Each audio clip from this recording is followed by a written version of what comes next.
राज्याचे उपमुख्यमंत्री आज बारामतीमध्ये जिल्हा परिषद पंचायत समिती सभेच्या अनुषंगानं मुंबईवरून बारामतीकडे विमानाने येत होते।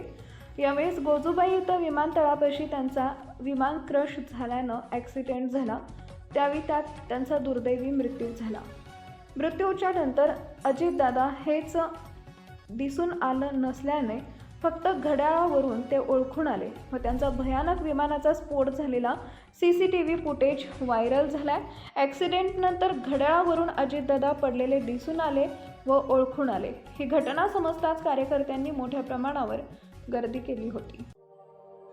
अशाच नवनवीन बातम्या पाहण्यासाठी बारामती वार्तापत्र चॅनलला लाईक करा, शेअर करा, सबस्क्राईब करा आणि बेल आयकॉन प्रेस करा।